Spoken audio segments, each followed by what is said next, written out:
All right, so let's look at chapter 12. All right, with the chapter 12 material, you had mean, median, and mode, range and standard deviation. You actually do pretty good with that, and we reviewed that pretty thoroughly in class. But z-scores, I think people still find difficult. And I wanted to just start with that again, and then we'll work through the peach problem very carefully, and that will be all we do for chapter 12. So yes, you need to know mean, median, and mode, and range and standard deviation, but I think you're fine reviewing that on your own. Right now with z-scores and normal curve areas, um, you've really got to draw a picture, and you've got to be willing to think about it. You've got to draw a picture and really think about it. The table that you use gives you the area under the curve from the mean to whatever the z-score is. So if the z-score is negative 1.2, so that means you're to the left of 0 and you're like right, we do it in blue. You're right here to the left of 0 somewhere. Okay, so that might be approximately the location of negative 1.2. And you want to know the area below, okay, from there down, right? So you actually want this area here, okay? What the table gives you is the area between that z-score and 0. So it gives you the area in here, in this region, right here. Right? Which is not really what you want, but you can do subtraction to get it. So we don't have negative z's because of the symmetry. We don't need it. We just go to 1.2, a z of 1.2. I'm going to the table right now. And the z of 1.2 corresponds to an a value of 0.385.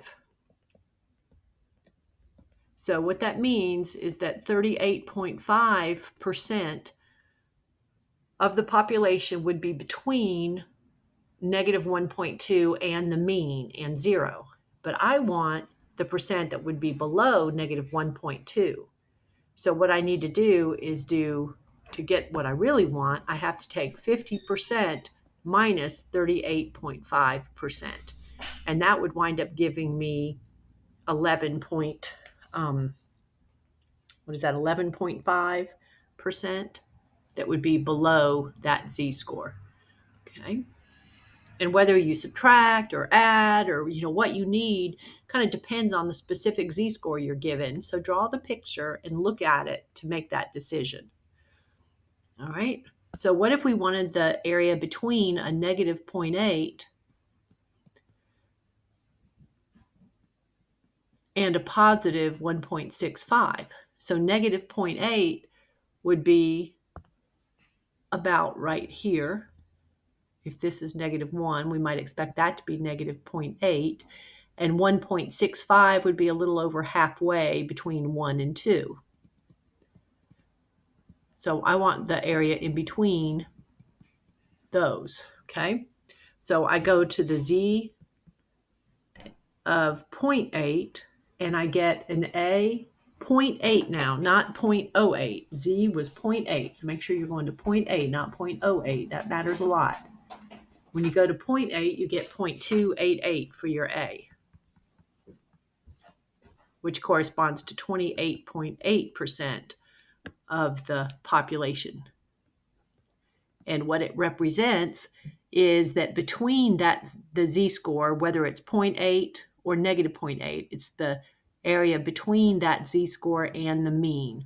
So it's that area. Okay, so just here. Okay, is 28.8%. Then you go to your z of 1.65. You find the A associated with that, and that turns out to be, 1.65 turns out to be 0.451, which is 45.1%. And that represents from the mean to that z-score would be 45.1. And you want the area between those two. And because of how they're situated, you would add them.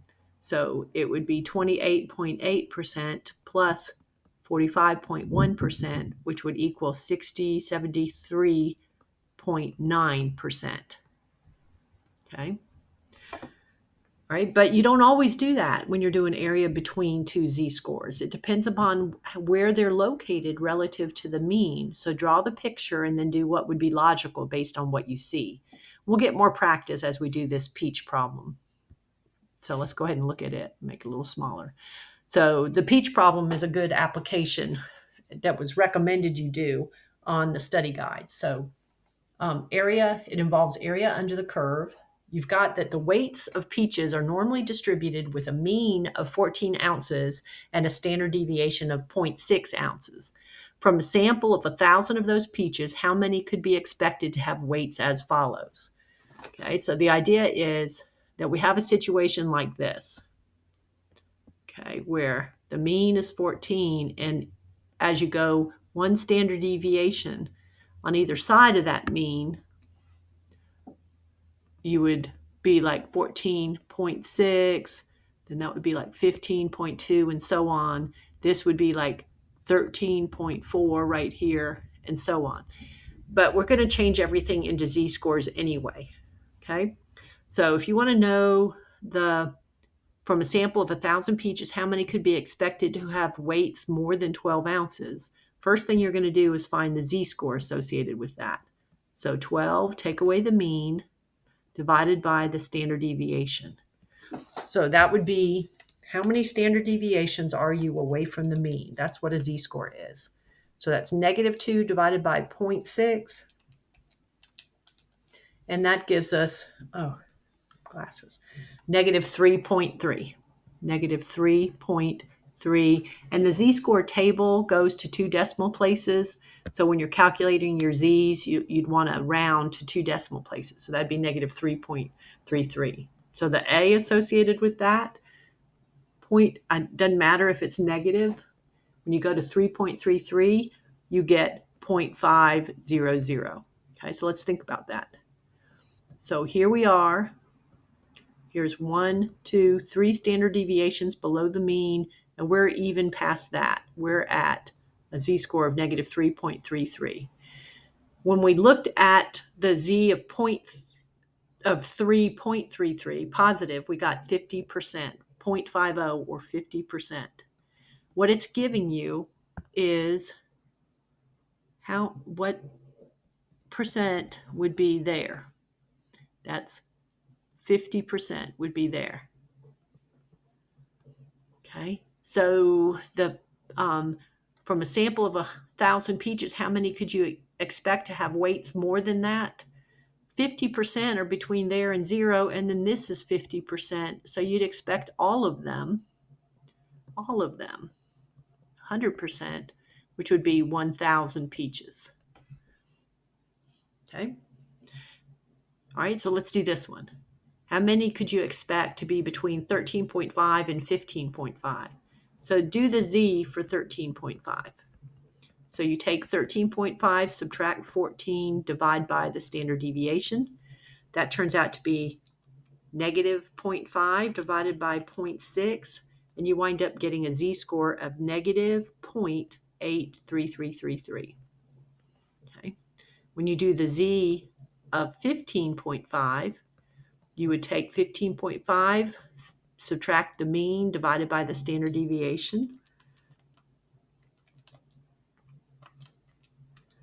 And you get a positive 2.5. Actually, it turns out to equal that exactly. 2.50. Okay, so what you're doing here is you're looking at between this -0.83 and over on the other side, a positive 2.5. We want to know this right here. How many of those peaches would we expect? So it's going to be a lot. Let me see if I can get some spaces in between here. I didn't leave myself enough space. Let me, if I can just separate it a little more. Oh well, we'll try to squeeze it in. So the area associated with the 0.83, we'd have to find from the table. I'm just going to pull up the table again on my computer. So 0.83. And I just look at the positive one because of symmetry. It would be equivalent to the negative one. 0.83 would be 0.297, would be A of 0.297, which is 29.7%. Okay, over here, the A associated with 2.5 would be 0.494. 0.494 or 49.4%. All right, so that means this portion, this side, would be 29.7%, and this side is 49.4%. So it should be the sum of those two, 29.7 plus 49.4, and that would equal 29.7 plus 49.4 would equal 79.1%. And 79.1% of 1,000 is 0.791 times 1,000 is about, then is 700 so you'd expect 791 peaches to be between 13.5 and 15.5 ounces. Okay.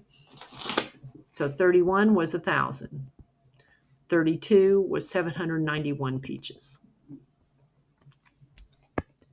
Okay. All right, now 33 says, how many would you expect to weigh at least 14 ounces? This one's a little easy because 14, remember, was the mean. Weigh at least 14 means there. And so you'd expect 50% or 500 peaches. Okay, we didn't really have to do the z-score on that. Okay, between 14 and 15.2. So here's 14, 15.2 would be to the right of it. The z for 14, if we did do it, the z for that would have been 0. The z for this is 0 because it's right at the mean. And then to do the z for this one, we would do 15.2 minus 14 divided by 0.6. So 15.2 minus 14 divided by 0.6, and we'd get a z-score of 2. Okay, so we'd go and we'd look for the area associated with the z-score of 2, and the area associated with the z-score of 2. So if the z is 2, area was 0.477. So we'd expect 47.7% of the peaches, because we're looking for between here and here. And that's exactly what the table gives you. So you do 0.477 times 1,000, and you're going to get 477 of 1,000. So that's 477 peaches. We'd expect 477 peaches to be between 14 and 15.2 ounces. All right.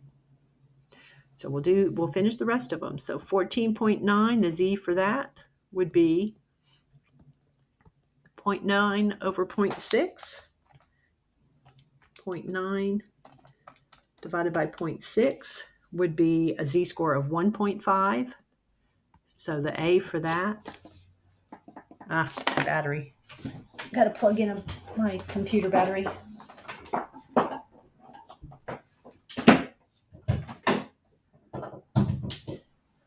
To get my z-score table. All right, so what you should be doing is calculating getting the z-scores for each of these, and then finding the area in the table. Ooh. Okay.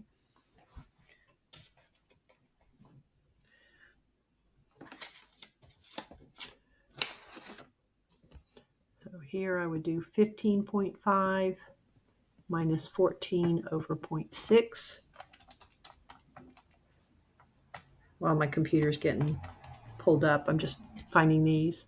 So that would be about, or that would be a z-score of 2.5. So we want to know the number of peaches that would fall between those two.